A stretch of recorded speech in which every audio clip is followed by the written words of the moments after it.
40 বছরের বিরহের কলিজা ফাটা মোহাব্বত। রাতের বেলা সব ভাইরা 2 জন করে এক এক রুমে ঘুমায়, আর নবী ইউসুফ আজকে রাতে ঘুমায় না। বিনিয়ামিনের নিয়া রাতের বেলা গল্প শুরু করে, কয় বিনিয়ামিন আমারে চিনো, আমি তো তোমার সেই ভাই ইউসুফ, বল আমার আব্বার খবর কি? বিনিয়ামিন কান্না করে কয় ভাই, আমার বাবা কান্না করে করে বাবায় পুরা বেহুশ অন্ধ হয়ে গেছে। আমার ইউসুফ নবীও কান্দে সারা রাত। বিনিয়ামিন রে গলা জড়ায় কয় রে ভাই আয় আয় কুলে আয়, তোরে 40 বছর পর্যন্ত দেখি না, কলিজাটা আমার ভেঙে চুরমার হয়ে গেল রে ভাই, আয় বিনিয়ামিন, আর আমি তোরে ছাড়বো না, আমার বাবারে সালাম পাঠাইয়া দে, আমার ভাই বিনিয়ামিনের আমি আর ছাড়বো না রে ভাই, আজকে তোর সাথে আমার জীবনের বহুত দিন পর মোলাকাত। কাদের কুদরত দারি বার কামাল, আন্তা রব্বি আন্তা হাসবি জুল জালাল, তুহি কাদের জলিলুল্লাহ জাহাদা, বহর হালে তুহি মেরা নেগাহাদা। ওরে আল্লাহর গোলাম, ইউসুফ নবীরে বাবা ইয়াকুব নবী হারাইয়া কান্না করে করে করে করে অন্ধ হয়ে গেল দীর্ঘ 40 বছর। কিন্তু ইয়াকুব নবীর সন্তানেরা কইছে বাগে খায়া ফেলছে, কিন্তু ইয়াকুব নবীর মনের ভিতরে গাইতেছে আমার ইউসুফ মরে না, এখনো দুনিয়াতে আছে। ইয়াকুব নবী কান্না করে, ওর বাবা না, ওর মা নাই, বারো ইয়তীম। ইয়াকুব নবীর থেকে খেলার বাহানা দিয়া ভাইরা টানিয়া নিয়ে গেল, তোরে বাবায় কেন এত আদর করে? হিংসার কারণে ভাইরা সহ্য করতে পারে নাই। তোরে আব্বা জানে তো আদর করে কেন? আমরা না শক্তিশালী 10 জন একটা দল। ইয়াকুব নবীর থেকে সন্তান ইউসুফরে নিয়ে আড়ালে জঙ্গলে যখন নিয়ে গেল, এইবার একজনের পর একজন ভাই শুধু ইউসুফের মারে, একজনে মারে আবার আর একজনের দেয় তুই মা। ইউসুফ নবী কান্না করেন, হে মালিক, আমার মা নাই, আমি বড় ইয়তীম, আমি তো তোমাদের সাথে কোনো অন্যায় করি না, তোমরা আমারে কেন এরকম মারো? ইউসুফ নবী বলে কান্দে, ভাইরা মারে, কিন্তু সব ভাইদের মধ্যে যেই ভাইটা বড় তার নাম হলো ইয়াহুদা। ইয়াহুদা সবাইরে হাত জোর দরিয়া দরিয়া কয়, তোরা ওরে মারিস না রে ভাই, তোরা ইউসুফেরে মারিস না। সবাই কয় তুই নাকি আবার ওর সাথে দালালি শুরু করছো, তোরও কিন্তু সাইজ করবে। বড় ভাই কয় সইতে পারি না, যতই মার দাও আমার কলিজায় মানিয়া নিতে পারি। জামা কাপড় খুলিয়া যখন ইউসুফের অন্ধকার কূপের মধ্যে ফেলবে, রশি দিয়া বাঁধছে, জামা যখন খুলে ইউসুফ কান্দে আসমানের দিকে তাকাই। বড় ভাইও কান্না করে কিন্তু কিছু বলতে পারে না, ওরা 9 ভাই। আল্লাহর কুদরতি অন্তরে মায়ার জোশ এসে গেল। আল্লাহ কয় জিবরাইল জলদি করে দৌড় দাও। অন্ধকার কূপের মধ্যে ময়লা পানি, কাঁটা যুক্ত পানি, আমার ইউসুফের গায়ে যেন নাপাক পানি না লাগে। জলদি করে যাও, জান্নাতি একটা পাথর নিয়ে যাও, ওই কূপের মধ্যে উপরে দিয়া দাও, আমার ইউসুফ পাথরের উপরে দাঁড়ায় থাকবে। ইয়াকুব নবীর অন্তরের গাওয়াহি, আমার সন্তান মরে নাই। ঠিকই বিশাল কথা কোরআনে আল্লাহ বলেছেন। সর্বশেষ ইউসুফ নবী যখন মিশরের অর্থ মন্ত্রণালয়ের দায়িত্বে বসিয়া দুর্ভিক্ষের সময় মানুষের খানা দেয়, ইয়াকুব নবী সন্তানের কয় তোরাও যা একটু খানা নিয়ে। কিন্তু ইউসুফ যে খানা দেয় এটা বাবাও জানে না, সন্তানেরাও জানে না। যখনই গিয়া ঢুকলো ইউসুফ নবী সিংহাসন থেকে দেখছে এরা আমার সেই ভাই যারা আমাকে মেরে মেরে কূপের মধ্যে ফেলেছিল। কিন্তু এই ভাইরা কেউ ইউসুফের চেনে নাই। ইউসুফ নবী জিজ্ঞাসা করলো তোমরা কয় ভাই? বলে আমরা 10 ভাই, আর এক মায়ের গর্ভে আছে আর এক ভাই। কি নাম? কয় বিনিয়ামিন। আর কোন ভাই আসেনি? কয় আর এক ভাই ছিল, নাম হলো ইউসুফ। ইউসুফ নবী কৌশল করে এখনো পরিচয়টা দেয় না। কয় আপনাদের আব্বা আসেনি? কয় আছে। কয় নাম কি? কয় ইয়াকুব। কয় আপনাদের আব্বার কি খবর? বাইরা কান্না করে আর কয় আমার ওই সেই ইউসুফের জন্য কান্না করে করে আমার বাবা অন্ধ হয়ে গেছে। আমার বাবা ইউসুফ ইউসুফ করিয়া খায় না, ঘুমায় না, শুধু কান্না কান্না কান্না। 40 বছর পর্যন্ত আমার বাবা ইউসুফের পাগল। আমার ইউসুফের কই পাইবে? কান্না করে করে আমার বাবা অন্ধ হয়ে গেছে, চোখে কিছু দেখে না। ইউসুফ নবী গোপনে গিয়া হাউমাউ করে কান্না করে আর বলে ও মালিক, আমার বাবার সাথে তুমি মোলাকাতের ব্যবস্থা করে দাও। ইউসুফ নবী ভাইদেরকে বেশি খানা দিয়া কয় যাও, সামনে বার তো আইতে হইবে, খানা শেষ হইলে সামনের বছর যখন আসবা বিনিয়ামিনকে ছাড়া আসলে তোমাদের খানা দেওয়া হবে। ইউসুফ নবী এখনো পরিচয় দেয় না, তোমরা আমার ভাই, আমি সেই ইউসুফ। বিনিয়ামিনকে যদি আনো খানা দেওয়া হবে না। ভাইরা গিয়া ডাক দিয়া কাপু অনেক খানা দিছে, টাকা দিয়া দিছি, কিন্তু গোপন ইউসুফ নবী টাকা না নিয়ে খাদ্যের মধ্যে ঢুকায় দিছে। বাড়িতে আইসা খানার বস্তা খুলে দেখে ভিতরে টাকাও আছে, টাকা রাখে নাই। আব্বা যান সামনে গেলে বিনিয়ামিনরে না নিলে দিবে। এইবার ইয়াকুব নবীর অন্তরে তো ধাক্কা লাগছে, মনে হয় আমার ইউসুফের ঘেরার পাওয়া যায়। এইবার ইয়াকুব নবী ওদের কাছে প্রকাশ করে না, ডাক দিয়া কয় তোরা আমার ইউসুফের নিয়ে হারাইছো, আমার বিনিয়ামিনের আর দিব না। যদি আবার হারাইয়া ফালাও আমি কারে দেখে একটু কলিজা ঠান্ডা করব? আমি ইউসুফের হারাই আজকে অন্ধ হয়েছি। ও বাবা, আর আমরা বেয়াদবি করব না, আমাকে বিনিয়ামিনরে দাও। এইবার ভাইরা বিনিয়ামিনরে নিয়ে রওনা হয়ে গেল। বিনিয়ামিনরে নিয়া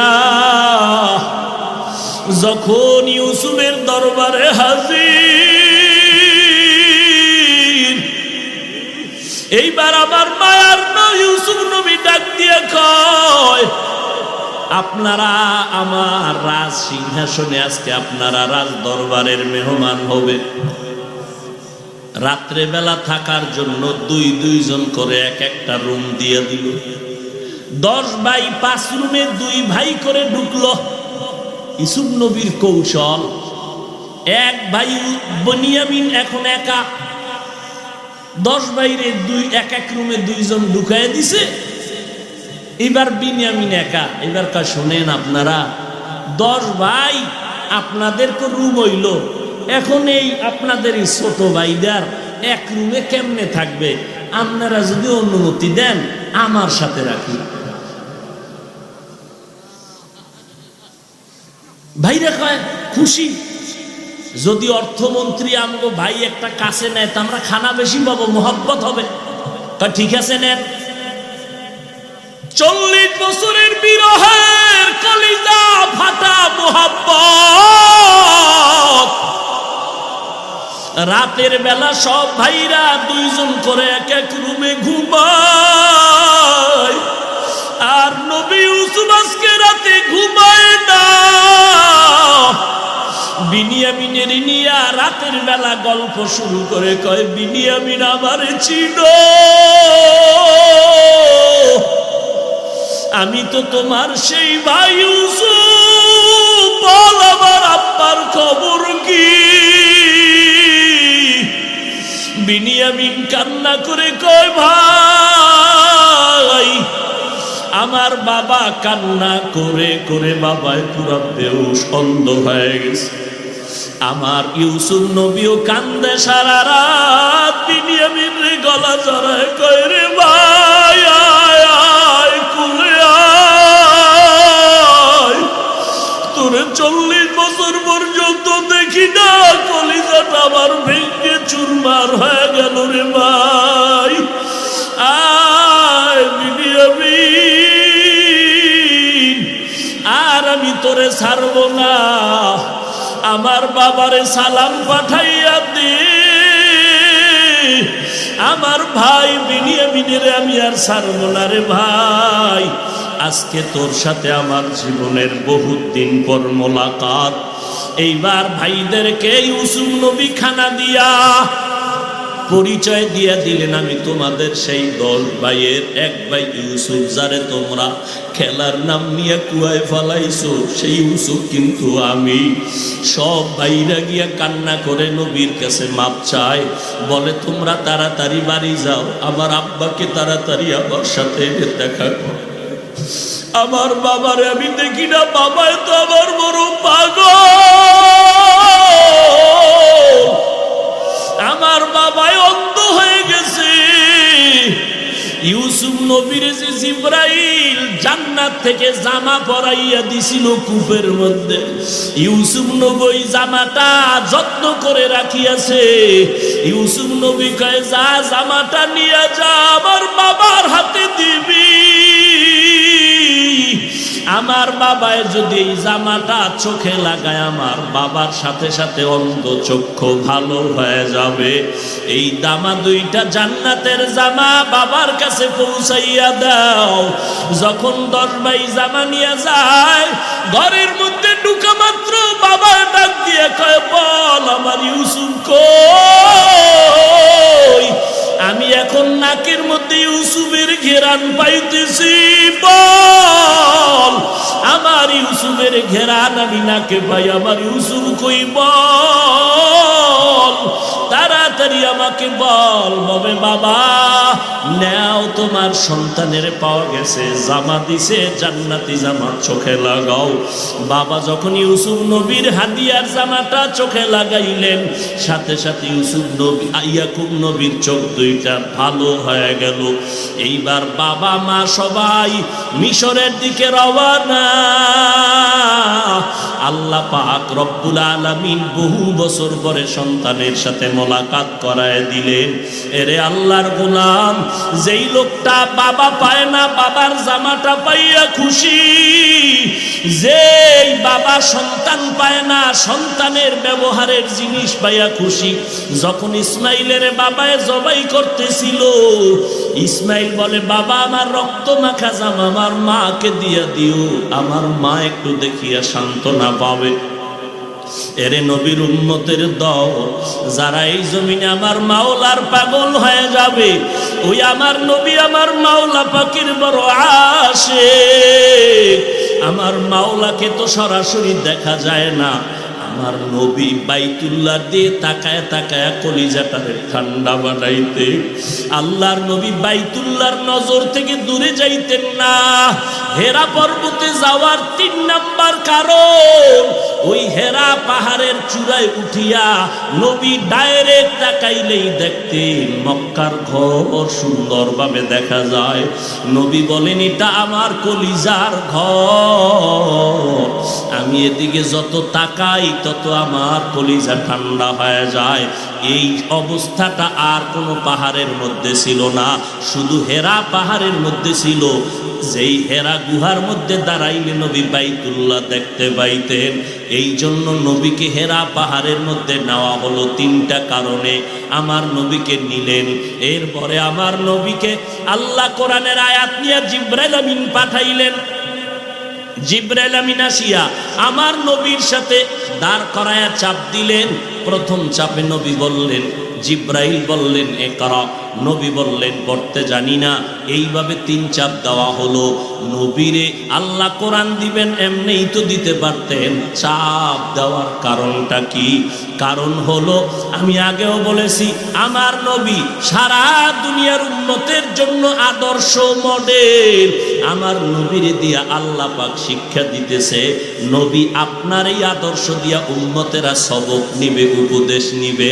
ও পয়গম্বর, আমি আপনাকে জিবরাইলের মাধ্যমে চাপ দেওয়াইয়া আমি এই কথা বুঝাই দিলাম সারা দুনিয়ার মানুষকে, এটা তো জমিনের কোনো এলেম না, এটা হলো আসমানি এলেমের বড় নূর। আল্লাহর দেওয়া আসমানি এলেমের নূর যদি সিনার মধ্যে নিতে চাও, কষ্ট ছাড়া কখনো এই এলেম অর্জন করা যাবে না। এই জন্য নবীর চাপ দিয়ে দেখাইলেন যে এলেমের জন্য কষ্ট করা লাগবে। ঠিক ওই নজর করে দেখলাম, এই জমিনে যারা কোরআন হাদিসের এলেম শিখার জন্য যে যত বেশি কষ্ট করেছেন তার মর্যাদা তত বেশি হয়েছে। এই স্কুল বলেন, কলেজ বলেন, বাংলা লাইনে বলেন, যারা যত লেখাপড়ার জীবনে কষ্ট করেছে তাদের সম্মান তত বেশি হয়েছে। যারা কষ্ট কম করে তাদের এলেমের বরকত কম। আমার নবীকে আল্লাহ চাপ দিয়া বুঝাইলেন এলেম নেওয়ার জন্য কষ্ট করা লাগবে, আপনার উম্মতেরা কষ্ট ছাড়া এলেম পাবে না। এই জন্য অনেক মাদ্রাসায় দেখেছি 10 বছর আগে টিনের ঘর, ছাত্র মাত্র 30 জন, 3 বেলা খানা ঠিক মতো তরকারি নাই, গোসলে কষ্ট, ঘুমাইতে কষ্ট। 10 বছর পরে এখন 2 তলা বিল্ডিং, এরপর বাথরুম আছে, গোসলখানা আছে, ঘুমানোর বিছানা আছে। এরপরও কিন্তু খানায় কষ্ট, ঘুমে কষ্ট, গোসলে কষ্ট। ছাত্র ছিল 30 জন, এখন ছাত্র 200, কারণ কষ্ট যায় না। আগে মানুষ দান করত 5 টাকা, এখন মানুষ দান করে লক্ষ লক্ষ টাকা। এরপরও মাদ্রাসার কোনো কষ্টই কমে না, ছাত্রদের কষ্ট দিন দিন আর দিন দিন বাড়ে। কারণটা কি? আমার মাওলা পাকের নিজাম। এই এলেম শিখার জন্য কষ্ট ছাড়া এলেম আসবে না। আমাদের ওস্তাদরা যারা লেখাপড়া যাদের থেকে শিখলাম, এদের ইতিহাস না খাইয়া কষ্ট করে করে এলেম শিখেছেন। বছরে একবার বাড়ি যাইতেন, মা বাবার সাথে দেখা হইত, আর যাইতে পারতেন না। কত সন্তানেরা লেখাপড়া করতেন কষ্ট করিয়া। মশারি টানাবার সুযোগ নাই, টাকা নাই, জামা কেনার মতো টাকা নাই, এত কষ্ট করে করে লেখাপড়া করছেন আমার ওস্তাদরা। দুনিয়াতে যেই সন্তানগুলো দেখছি বেশি কষ্ট করে, আল্লাহ তাদের সম্মান বেশি। দুনিয়া জোড়া সম্মান শুধু কষ্ট করার কারণে, এলেমের জন্য। 3 বেলা খানা নাই, কত ছাত্র মাদ্রাসায় গরিব, বাবা রিক্সা ড্রাইভার, ভ্যান চালাইয়া এরপরে বেতন দেয়। ঘরের মধ্যে মরিচ পোড়া দিয়া খায়, টাকা জমাইয়া সন্তানের বেতন দেয়। আর বলে এত কষ্ট করেন কেন ভ্যানওয়ালা ভাই?